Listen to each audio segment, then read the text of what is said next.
नमस्कार। देश की बात में हाजिर हैं। पहले बात अपनी सरहदों की, भारत चीन के संबंधों की। दक्षिण अफ्रीका में ब्रिक्स सम्मेलन के साइडलाइंस में प्रधानमंत्री मोदी ने चीन के राष्ट्रपति के सामने एलएसी का मुद्दा उठाया है। दोनों नेताओं के बीच संक्षिप्त बातचीत हुई है। विदेश सचिव विनय क्वात्रा ने कहा है कि शी जिनपिंग के साथ चर्चा में प्रधानमंत्री मोदी ने एलएसी पर अनसुलझे मुद्दों को उठाया। प्रधानमंत्री मोदी ने कहा है कि एलएसी पर शांति बनाए रखना बहुत जरूरी है।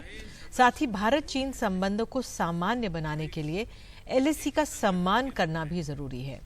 तो विदेश सचिव के मुताबिक दोनों नेताओं के बीच सहमति बनी कि तनाव जल्दी कम किया जाना चाहिए। अब सूत्रों के हवाले से ये भी खबर आई है कि चीन ने द्विपक्षीय वार्ता की मांग की थी, लेकिन दोनों नेताओं के बीच अनौपचारिक बातचीत हुई है। बहरहाल प्रधानमंत्री की चीन के राष्ट्रपति की मुलाकात के क्या मायने हैं, यही समझने की कोशिश करेंगे। तो क्या मायने हैं इसके, हमारे साथ ब्रह्मा चलानी रणनीतिक मामलों के जानकार विशेषज्ञ हमारे साथ हैं। बहुत बहुत धन्यवाद ब्रह्मा। पहले तो मेरा आपसे यही सवाल है कि ये जो बातचीत हुई है इसके क्या मायने, अनौपचारिक भले ही हो लेकिन डिप्लोमेसी में एक एक कदम मायने रखता है, आपका क्या आंकलन है? शी जिनपिंग दिल्ली आने वाले हैं कुछ दिनों में, तो उस वजह अब बातचीत बहुत ही इम्पोर्टेंट है, क्योंकि इस समय कोशिश रहेगी कि कोई ब्रेक थ्रू एग्रीमेंट हो सके। तो उससे जो ये मिलिट्री क्राइसिस, ये बॉर्डर क्राइसिस 3 साल से चल रहा है, उसको ख़त्म करने के लिए बातचीत के थ्रू अगर कोई सेटलमेंट निकाला जाता है तो उससे ये टेंशन डिफ्यूज हो जाएंगे और क्राइसिस भी खत्म हो सकता है। जी, बाली में G20 के दौरान भी अनौपचारिक बातचीत हुई थी, उसके बाद भी 19 लेवल कमांडर्स बातचीत हुई है। किस तरह से हम कुछ आगे बढ़े हैं या क्या जमीनी स्थिति है? यदि 3 साल हो चुके हैं और ये जो चीन का जो बॉर्डर एग्रेशन है वो अभी तक खत्म नहीं हुआ है। ये सारा क्राइसिस चीन के वजह खड़ा हुआ है। अब हम मोदी और शी जिनपिंग के मीटिंग के बारे में बात कर रहे हैं। ये भूलना नहीं चाहिए कि लद्दाख में जो चीन का बॉर्डर एग्रेशन हुआ अप्रैल 2020 में, उसके पहले मोदी और शी जिनपिंग के बीच 18 मीटिंग हुई थी, 18 मीटिंग्स। उसके बावजूद चीन का ये एग्रेशन हुआ। तो इसका मतलब है कि बातचीत से चीन का बिहेवियर सुधरेगा नहीं मेरे ख्याल से, क्योंकि अभी भी देखिए कि मिलिट्री टू मिलिट्री टॉक्स तो 3 साल से चल रहे हैं। अभी recently military to military talks हुए थे। उन टॉक्स के बावजूद चीन के रवैये में, एटीट्यूड में कोई फर्क नहीं आया है। तो मेरे ख्याल से जो कुछ अभी ये जो भारतीय मीडिया में आ रहा है कि चीन और भारत कॉन्फिडेंस बिल्डिंग मेजर्स पर अभी फोकस कर रहे हैं, ये बातचीत कॉन्फिडेंस बिल्डिंग मेजर्स पर है। ये कॉन्फिडेंस बिल्डिंग मेजर्स किसी तरह के भी हों, असलियत ये है कि चीन हटने वाला नहीं है। उसने कुछ एरियाज ऑक्यूपाई किए हैं लद्दाख में और वहां से हटने का उसका कोई इरादा नहीं है। बिल्कुल, ये एक बहुत मुश्किल पड़ोसी है, लेकिन जिस तरह से इस मीटिंग के बाद चीन की मीडिया की तरफ से जो खबर ये आ रही थी कि भारत की तरफ से रिक्वेस्ट हुई है, फिर हमारी तरफ से कहा यह गया सूत्रों के हवाले से ही कि वो बायलैटरल्स की बात कर रहे थे, तो एक तरह से जो भी हो ये टेंशन को दिखाता है और डिस्ट्रस्ट को दिखाता है। आप बिल्कुल ठीक कह रहे हैं निधि। जो स्टेटमेंट्स आए हैं भारत के और चीन के पिछले 2 दिन में, उससे जो डाइवर्जेंस है दोनों देश के बीच में, वो बहुत ही साफ स्पष्ट है। भारत कह रहा है कि पहले डिसएंगेजमेंट और डी एस्केलेशन होना चाहिए, तब जाके बायलैटरल रिलेशंस नॉर्मल हो सकते हैं। चीन कहता है कि आप जो कुछ हुआ 2020 में उसको आप भूल जाइए, आप बड़ा पिक्चर देखिए और रिलेशनशिप को आप स्टेबलाइज कीजिए। तो वो एक तरह से इनडायरेक्टली कह रहा है चीन कि जो हमने कब्जा किया है भारतीय जमीन में उसे हम हटने वाले नहीं हैं। तो अगर भारत का डिमांड है कि डिसएंगेज करो और डीएस्केलेट करो, तो वो डिमांड चीन के लिए चीन को पसंद नहीं है।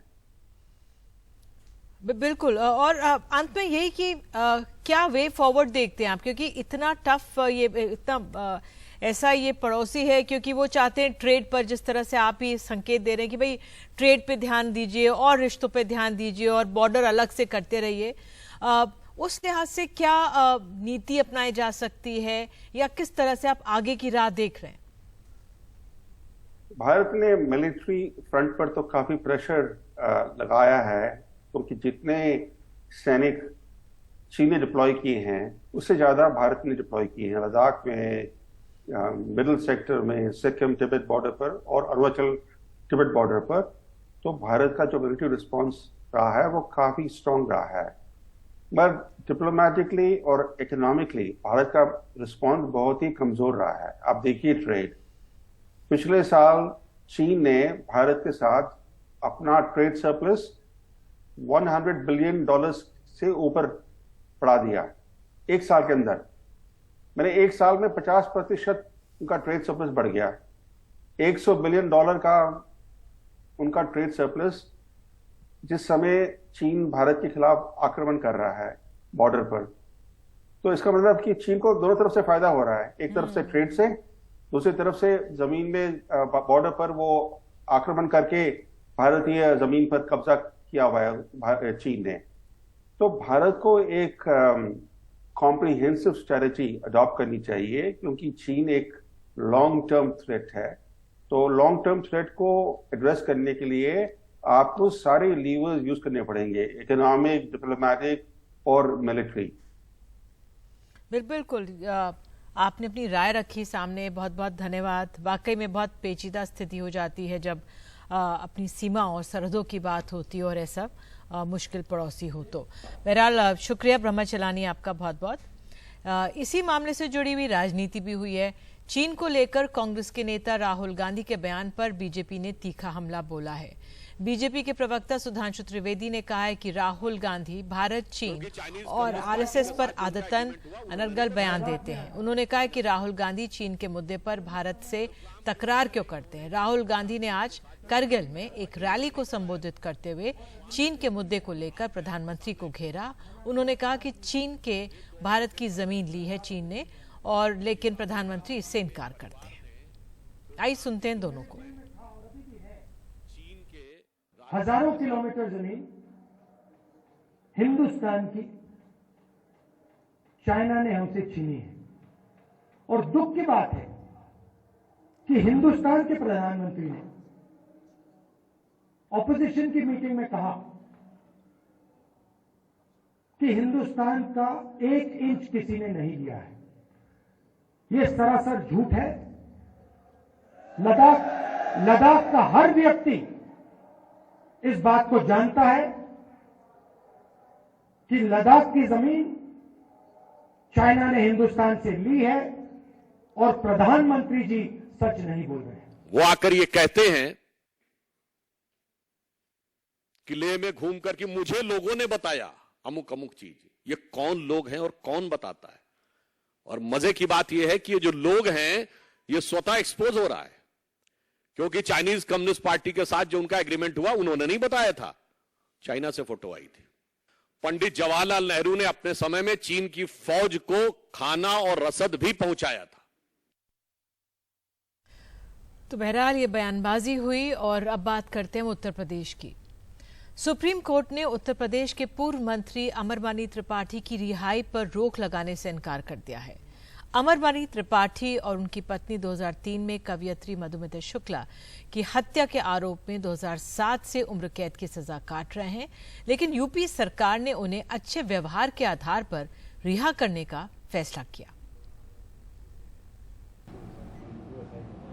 यूपी के पूर्व मंत्री अमरमणि त्रिपाठी और उनकी पत्नी मधुमणि त्रिपाठी 17 साल बाद रिहा होने जा रहे हैं। उन्हें 2003 में हुई कवयित्री मधुमिता शुक्ला की हत्या का मुजरिम पाया गया था। समय से पहले इस रिहाई की वजह यूपी सरकार का आदेश है, जिसमें उनके 17 साल से लगातार जेल काटने और अच्छे व्यवहार की बात कही गई है और कैदियों के लिए सुप्रीम कोर्ट की रेमिशन नीति का हवाला दिया गया है।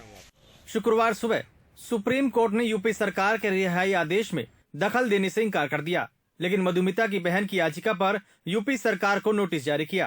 उत्तर प्रदेश सरकार को और महामहिम माननीय राज्यपाल को 15 दिन से बराबर हम इस बात की पत्र द्वारा और मेल द्वारा हम सूचना दे रहे हैं कि सुप्रीम कोर्ट में याचिका फाइल हो चुकी है, एक्सेप्ट हो चुकी है। मुझे पूरी उम्मीद है कि राज्यपाल महोदया जी को भ्रमित करके ये आदेश करवाया गया है। मेरी प्रार्थना है कि जब तक सुप्रीम कोर्ट का कोई आदेश नहीं आ जाता तब तक इस रिहाई पर रोक लगाई जाए। बीते 6 महीने से अमरमणि और उनकी पत्नी बुरी सेहत के हवाले से गोरखपुर अस्पताल में भर्ती हैं। गैंगस्टर नेता अमरमणि त्रिपाठी और उनकी पत्नी 2003 की हत्या के आरोप में जेल में बंद हैं। कवित्री मधुमिता शुक्ला की हत्या लखनऊ में हुई थी। हत्या के समय अमरमणि त्रिपाठी मायावती सरकार में मंत्री थे। 2007 में त्रिपाठी और उनकी पत्नी को हत्या की साजिश के लिए सजा सुनाई गई। अपने राजनीतिक सफर में त्रिपाठी कई दलों से जुड़े रहे। इस मामले को लेकर अब राजनीतिक आरोप प्रत्यारोप तेज हो गए हैं। हमारी जो फाइलें जाती हैं राज्यपाल महोदया उनको अच्छे से पढ़ती हैं और उस पर विवेक पूर्वक निर्णय लेती हैं। जो भी उनका निर्णय होता है वो हम लोगों को मान्य होता है और वो निर्णय ऐसे ही नहीं लेती, पूरा अध्ययन करती हैं और अध्ययन करने के बाद उनकी टीम अध्ययन करती है, उसके बाद में वो निर्णय लेती है। शायद बीजेपी का योगी मॉडल, योगी और मोदी का चेहरा उत्तर प्रदेश लोकसभा के 2024 के चुनाव के आधार पर फीका पड़ने लगा, तो अब अमरमणि की भी जरूरत पड़ेगी। अगर वोट का मूव हो जाए तो पसमानदा मुसलमान में मुख्तार अंसारी की भी जरूरत पड़ेगी। मधुमिता शुक्ला हत्याकांड अपने समय का सबसे चर्चित मामला था। 9 मई 2003 को लखनऊ में कवित्री मधुमिता शुक्ला की हत्या कर दी गई थी। तब वो 24 साल की थी और माना जाता था कि त्रिपाठी की प्रेमिका भी थी। वो मां बनने वाली थी और कथित तौर पर अमरमणि त्रिपाठी उसके बच्चे के पिता थे। सीबीआई ने जब ये केस अपने हाथ में लिया तो फॉरेंसिक जांच में इसकी पुष्टि हुई। त्रिपाठी के असर की वजह से सुप्रीम कोर्ट ने ये केस लखनऊ से देहरादून ट्रांसफर कर दिया। गोरखपुर से आलोक पांडे की रिपोर्ट, एनडीटीवी इंडिया। और देश की बात में अब बात करते हैं दिल्ली की। नए सेवा कानून का परीक्षण करेगा सुप्रीम कोर्ट। दिल्ली सरकार की अर्जी पर केंद्र को नोटिस दिया है। 4 हफ्ते में मांगा है जवाब। सुप्रीम कोर्ट ने दिल्ली सरकार के अध्यादेश की याचिका में संशोधन कर कानून को चुनौती देती याचिका सुप्रीम कोर्ट ने आज मंजूर कर ली है। बात पंजाब की। पंजाब के राज्यपाल बनवारी लाल पुरोहित ने मुख्यमंत्री भगवंत मान को एक चिट्ठी लिखकर पिछले पत्रों का जवाब न दिए जाने पर नाराजगी जाहिर की है। उन्होंने सख्त लहजे में लिखा है कि इससे पहले कि मैं राज्य में संवैधानिक तंत्र की विफलता के बारे में अनुच्छेद 356 के तहत राष्ट्रपति को एक रिपोर्ट भेजूं और आईपीसी की धारा 124 के तहत आपराधिक कार्रवाई शुरू करने के बारे में निर्णय लूं, मैं आपसे अपने पत्रों के तहत अपेक्षित जानकारी मांगता हूं।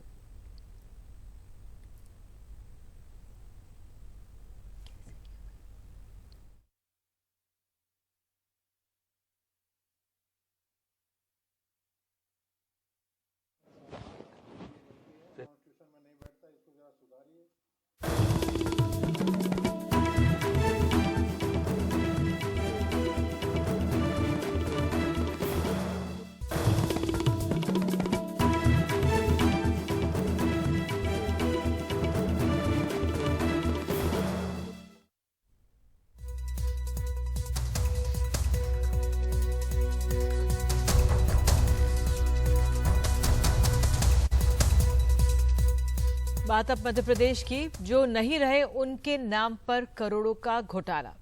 ग्वालियर में पीएचआई विभाग में कई कर्मचारियों को तनख्वाह मिलती रही जिनकी मौत हो चुकी थी। अब क्राइम ब्रांच इस मामले की जांच कर रही है जिसमें करोड़ों के घोटाले का खुलासा हुआ है। ग्वालियर का लोक स्वास्थ्य यांत्रिकीय यानी पीएचई विभाग, यहाँ 25 कर्मचारियों की रोज हाजिरी लगती रही। फाइलों में वो ड्यूटी पर आते रहे, उनके नाम से वेतन भत्ते बैंक खातों में जाता रहा। ये और बात है कि इन सारे कर्मचारियों की मौत हो चुकी थी। ये घोटाला कैसे हुआ? इस सवाल का जवाब ढूंढने एनडीटीवी की टीम पहुंची तो पता लगा इस घोटाले का मुख्य किरदार हीरालाल पंप अटेंडर है। लेकिन अफसरों ने इस चतुर्थ श्रेणी के कर्मचारी को न केवल करोड़ों के लेन देन करने वाला अकाउंटेंट का काम दे दिया, बल्कि उसने भुगतान की ओटीपी में अपना नंबर भी जोड़ दिया। 6 साल में 2 इंजीनियर आए, लेकिन उन्होंने भी ये नहीं पूछा कि भुगतान के ओटीपी उनके निजी मोबाइल पर क्यों नहीं आते। हीरालाल ज्यादा पढ़ा लिखा नहीं है, उसने नियम विरुद्ध अपने रिश्तेदार को कंप्यूटर ऑपरेटर रख लिया। इन दोनों ने मिलकर मृत कर्मचारियों के नाम और कोड अंकित कर दिए, जबकि बैंक अकाउंट अपने परिचित और रिश्तेदारों को दे दिए। इसलिए वो पैसा वहां डालकर खुद निकालता रहा। तनख्वाह के अलावा उसने सामान खरीदी के भी करोड़ों के बिल का भुगतान करवा लिया। जो अभी तथ्य सामने आए उसके अनुसार कर्मचारियों के खातों नामों में हेराफेरी करके और राशि में हेराफेरी करके लगभग 16.5 करोड़ राशि का अवैध रूप से आहरण किया है ट्रेजरी के माध्यम से। और इसकी जानकारी विभाग को पिछले महीने जो संयुक्त संचालक हैं ट्रेजरी के, उनको एक जांच अधिकारी नियुक्त किया था आयुक्त वित्त एवं कोष लेखा द्वारा। उसके तहत ये जानकारी पकड़ में आई। वरिष्ठ अधिकारियों से चर्चा करके प्रकरण की गंभीरता को देखते हुए इसमें पुलिस में भी प्राथमिकी दर्ज कराई है। एक संदिग्ध ऑपरेटर को पुलिस ने हिरासत में लिया है, लेकिन मुख्य आरोपी माने जाने वाला हीरालाल फरार है। अभी तक 16 करोड़ 42 लाख रुपए का घोटाला सामने आया है। जिन 71 लोगों के बैंक खातों में पैसा गया है उन्हें फ्रीज करवा दिया गया, लेकिन इसके अलावा भी कई ऐसे खाते हैं जो संदिग्ध हैं। हम सभी चीज़ों की जानकारी ले रहे हैं ताकि किसकी रिस्पॉन्सिबिलिटी इसमें किस तरह से बनती है, क्रिमिनल नेग्लिजेंस कितना है और किनको इसका फायदा हुआ, किनका ये पूरा सूत्र था, इसके बारे में जानकारी। जांच की जद में कई अफसर भी हैं, क्योंकि सालों तक एक पंप अटेंडर अकेले करोड़ों का खेल कर दे और किसी को भनक न लगे, ये बात गले से नीचे नहीं उतरती। ग्वालियर से देव श्रीमाली के साथ भोपाल से अनुराग द्वारी की रिपोर्ट, एनडीटीवी इंडिया। और अब बात महाराष्ट्र की। एनसीपी के भीतर क्या चल रहा है, ये सवाल उठ रहे हैं। वो इंडिया के साथ है या एनडीए के साथ है, ये सवाल उसके बड़े नेताओं के बयान से उठ रहे हैं। अजीत पवार की बगावत के बावजूद शरद पवार कह रहे हैं कि पार्टी में 2 गुट नहीं है। यही बात सुप्रिया सुले भी कह रही हैं।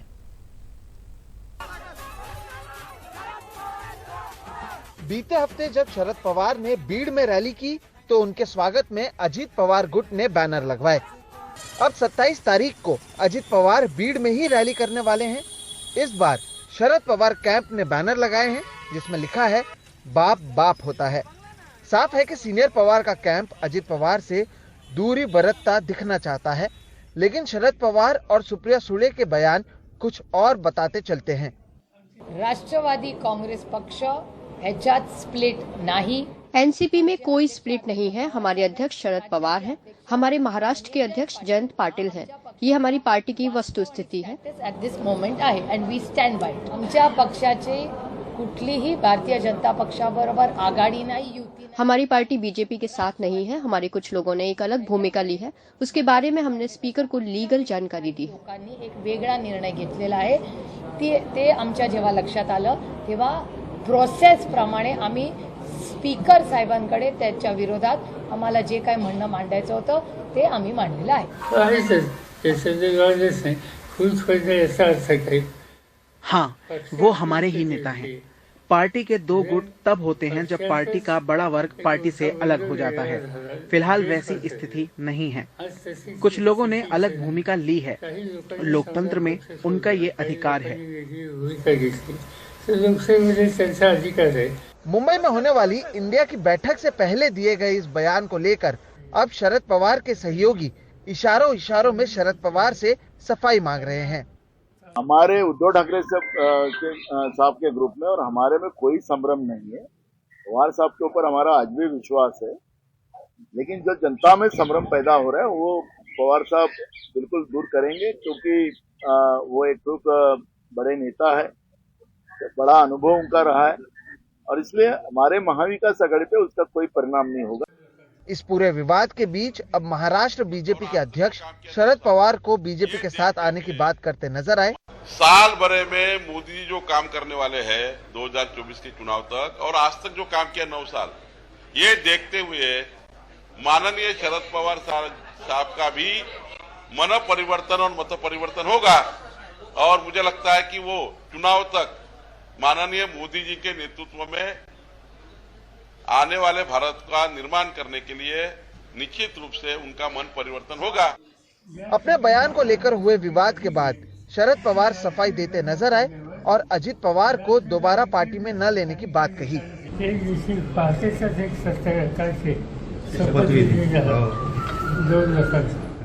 एक बार जब सुबह इन्होंने एक दूसरे नेता के साथ उप मुख्यमंत्री पद की शपथ ली थी, तब हमने उन्हें वापस पार्टी में लिया था, लेकिन अब जो उन्होंने किया वो गलत है। बार बार माफी नहीं दी जानी चाहिए, बार बार माफी नहीं मांगी जानी चाहिए। अशी भूमिका घेतल्यानंतर एक संधी द्यावी म्हणून त्यावेळी निर्णय घेतलेला होता, पण संधी ही सारखी वागायची नसते, संधी सारखी द्यायची नसते। पहले बयान देना और बाद में उस पर सफाई देना, पिछले 2 महीनों से एनसीपी में यही हो रहा है। जिस तरह से बार बार शरद पवार और अजित पवार मिल रहे हैं, जिस तरह के उनकी ओर से बयान आ रहे हैं, उसके कारण एनसीपी की भूमिका को लेकर अब तक कोई भी क्लैरिटी नहीं मिल पाई है। और ये सारे जो बयान हैं वो मुंबई में होने वाले इंडिया की बैठक से पहले हो रहे हैं, जिसके कारण अब विपक्षी एकता पर भी सवाल उठने लगे हैं। सातारा से सुजीत आंबेकर और मुंबई से कैमरा पर्सन प्रवीण जिरोहित के साथ Sohit Mishra, NDTV India. Delhi Mumbai expressway पर नूह के पास हुए हादसे की नई तस्वीरें सामने आई हैं, जिनसे हादसे की भयानकता का पता चलता है। ये टक्कर रोल्स रॉयस फैंटम और टैंकर के बीच हुई थी और आपको बता दें कुछ देर पहले तक ये था कि चश्मदीद को पुलिस ने नहीं बुलाया था। ड्राइवर को जांच में शामिल होने के लिए बुलाया गया है, एसपी ने कहा था, और ड्राइवर अब जांच में शामिल होने के लिए बुलाया है। सीसीटीवी से सारी जानकारी मिली है, ये नूह के एसपी ने कहा था। और ट्रक ने हाईवे पर यू टर्न लिया, ये नूह के एसपी का कहना रहा।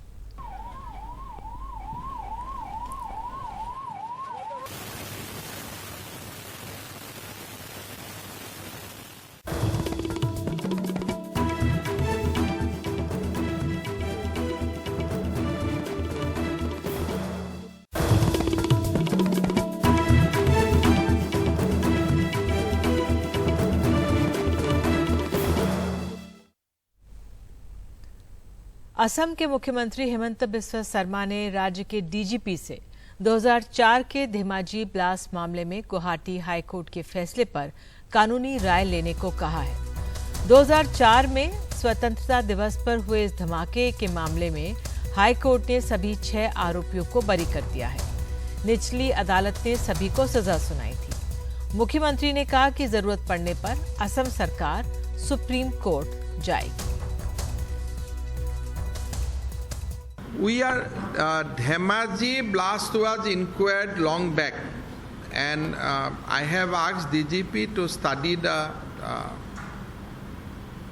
verdict of Guwahati High Court. If we feel, then if we get legal advice, then we will appeal before Supreme Court. But let us see how the honorable judges has come to that conclusion, because we have the copy of judgment was not available till yesterday. अब बात G20 की। दिल्ली में अगले महीने होने वाली G20 की बैठक को देखते हुए करोड़ों की लग्जरी गाड़ियां खरीदी जा रही हैं। यही नहीं, G20 मेहमानों के लिए 3 दिन के लिए नई दिल्ली इलाके में सामान्य ट्रैफिक को भी प्रतिबंधित किया जाएगा। G20 के विदेशी मेहमानों के लिए क्या तैयारियां चल रही हैं, देखिए रिपोर्ट।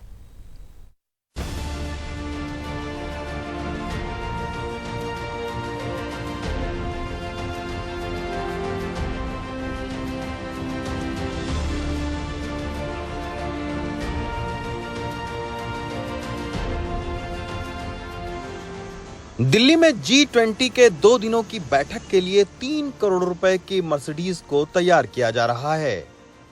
G20 में आने वाले विदेशी मेहमानों के लिए 300 से ज्यादा लग्जरी गाड़ियों का इंतजाम हो रहा है। Indian travel and tour association के सदस्य इकबाल सिंह की माने तो लग्जरी गाड़ियां मुंबई से लेकर राजस्थान, पंजाब तक से मंगाई जा रही हैं। विदेश मंत्रालय पिछले 1-1.5 महीने से टेंडर्स निकाल रहा है। उनको काफ़ी बल्क में रिक्वायरमेंट है, बसेस की, टेम्पोस की, इवन लग्जरी कार्स। तो लग्जरी कारों की बहुत डिमांड है।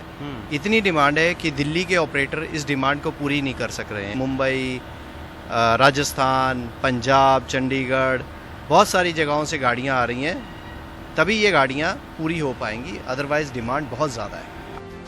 विदेशी मेहमानों के लिए इन लग्जरी कारों में सुरक्षा से लेकर आराम तक के तमाम फीचर्स हैं। कुछ खासियतें हमने भी जानने की कोशिश की।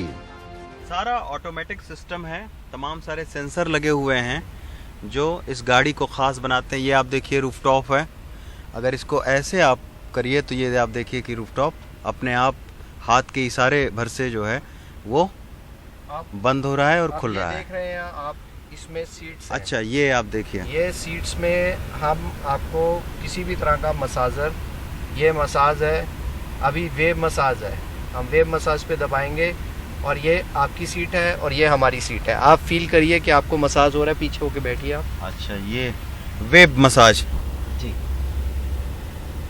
हाँ, कमर से पैर में ये सारा मसाज हो रहा है। दिल्ली एनसीआर के 35 से ज्यादा लग्जरी होटल बुक हो चुके हैं। पुलिस के मुताबिक विदेशी डेलीगेट्स को जहां पूसा रोड पर मिलेट्स से रूबरू करवाया जाएगा, वहीं जयपुर हाउस में सांस्कृतिक कार्यक्रम होंगे।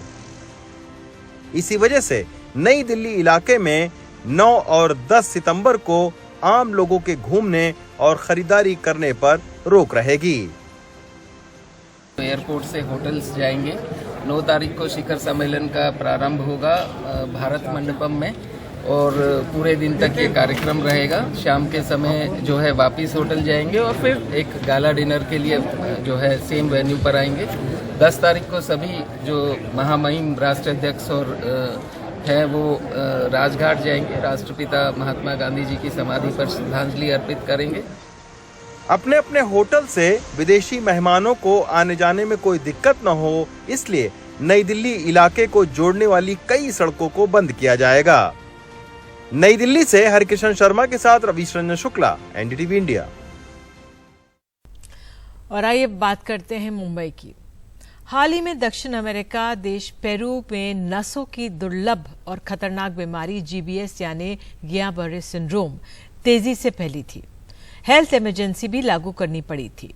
चिंता की बात यह है कि हमारी आर्थिक राजधानी मुंबई में शहर में भी इस दुर्लभ बीमारी के करीब 35 मरीजों का अलग अलग सरकारी निजी अस्पतालों में इलाज चल रहा है। अचानक एक महीने में 30 से 40% ऐसे मरीज बढ़े हैं। नसों की दुर्लभ बीमारी जीबीएस यानी गियाबरे सिंड्रोम का फैलाव मुंबई में तेज होता दिख रहा है। मुंबई के अलग अलग अस्पतालों में 35 से ऊपर ऐसे मरीजों का इलाज चल रहा है। बीएमसी के नायर अस्पताल में बीते कुछ दिनों में 10 मरीज भर्ती हुए, ज्यादातर 20 से 40 साल के। अस्पताल के न्यूरो विभाग के प्रमुख डॉक्टर राहुल चकोर बताते हैं कि जीबीएस के मरीजों में करीब 40% वृद्धि दिख रही है। इस साल 30 से 40% ज्यादा मरीज हम देख रहे हैं जीबी सिंड्रोम के। ये हो सकता है कि कुछ ये जो वायरल इन्फेक्शन का अभी एक एपिडेमिक जैसा चल रहा है, सर्दी खांसी का, उल्टी जुलाब का, तो उसकी वजह से इसका ये जीबी सिंड्रोम के मरीज ज़्यादा दिख रहे हैं, ऐसा हमको ऐसा लग रहा है। लेकिन कोविड के बाद जनरली ही इम्यून मीडिएटेड डिजीजेस जो है, जिसमें शरीर की प्रतिकार शक्ति अपने नसों के ऊपर अटैक करती है, वो केसेस हमको ज़्यादा दिख रहे हैं। इसीलिए हम लोग ने ये एचडीयू का ये यूनिट शुरू किया है, जिसमें काफ़ी सारे इम्यून मीडिएटेड डिजीज के पेशेंट रहते हैं। जीबीएस एक जानलेवा बीमारी है जिसमें इम्यून सिस्टम नर्वस सिस्टम पर ही हमला कर देती है। इंसान की पूरी नसों पर हमले की वजह से शरीर में सुन्नता, झुनझुनी और कमजोरी जैसी दिक्कत होने लगती है। ऐसी गंभीर स्थिति में लकवा हो जाता है। कुछ घंटों या दिनों में हालत गंभीर हो जाती है। ज्यादातर लक्षण 2 हफ्ते में दिखाई देने लगते हैं। तीसरे हफ्ते तक व्यक्ति 90% तक कमजोर हो जाता है। सांस की दिक्कत बड़ा लक्षण है। पेशे से ड्राइवर 28 साल के लल्लन शाहू को 1 हफ्ता पहले कमजोरी और फिर तुरंत लकवा जैसे लक्षण महसूस हुए। फौरन इलाज के लिए अस्पताल पहुंचाए गए, अब बेहतर हैं। 57 साल के नौकरी पेशा बाला सावंत भी 2 हफ्ते पहले अचानक ऐसे ही लक्षण के शिकार हुए। नायर अस्पताल में इलाज जारी है। डैड वीकनेस है, उनको चलने में तकलीफ हो रहा था, फिर बैठने उठने में भी तकलीफ हो रहा था। इफ अगर वो चेयर पे बैठ रहे हैं तो वो खुद से उठ नहीं पा रहे थे, तो उनको लिफ्ट मतलब सपोर्ट देना पड़ रहा था। इसके लिए थोड़ा डिफिकल्टी था, समझ में नहीं आ रहा था कि कैसे क्या है एग्जैक्टली। पहले मैं स्टार्टिंग में मेरा लेफ्ट पाँव जो था उसमें पहला दर्द हुआ, फिर लेफ्ट हाथ में दर्द हुआ, फिर राइट पाँव में दर्द हुआ, फिर राइट हैंड में दर्द हुआ। फिर जब दर्द हुआ तो फिर मैं सुबह के टाइम में घर में पानी भरने के लिए गया तो पानी उठाया तो उठा नहीं पा सका मैं। फिर मेरे को सस्पिशन आ गया कि कुछ तो इसमें हो गया प्रॉब्लम, तो फिर मैं डॉक्टर के पास सलाह लेने के लिए गया। फिर डॉक्टर के पास सलाह लिया तो डॉक्टर साहब ने बोला कि बॉडी लॉस करके आपका कुछ काम नहीं कर रहा है, आप कोई अच्छे डॉक्टर के पास जाओ और वहाँ पे एडमिट हो जाओ, जितना जल्दी हो सके उतना जल्दी। आईसीयू में जीबीएस के युवा मरीज भी दिख रहे हैं। फोर्टिस अस्पताल ने भी नसों की इस दुर्लभ बीमारी जीबीएस के 8 से ज्यादा मरीज देखे हैं। पिछले एक महीने में जीबीएस जो हमने देखे हैं करीब 7-8 पेशेंट्स हमने देखे हैं और 2 पेशेंट्स ओपीडी में भी देखे हैं। ये जो नंबर्स है ये पिछले साल के कंपैरिजन में डेफिनेटली ज्यादा है। जीबीएस की जो इंसिडेंस है वो बड़ी है, सीवियरिटी भी बड़ी है। जानकार देख रहे हैं कि कोरोना के बाद ऐसी ऑटो इम्यून बीमारियों का चलन बढ़ा है। हालांकि इसके कनेक्शन पर और शोध की जरूरत है। मुंबई से पूजा भारद्वाज, एनडीटीवी इंडिया।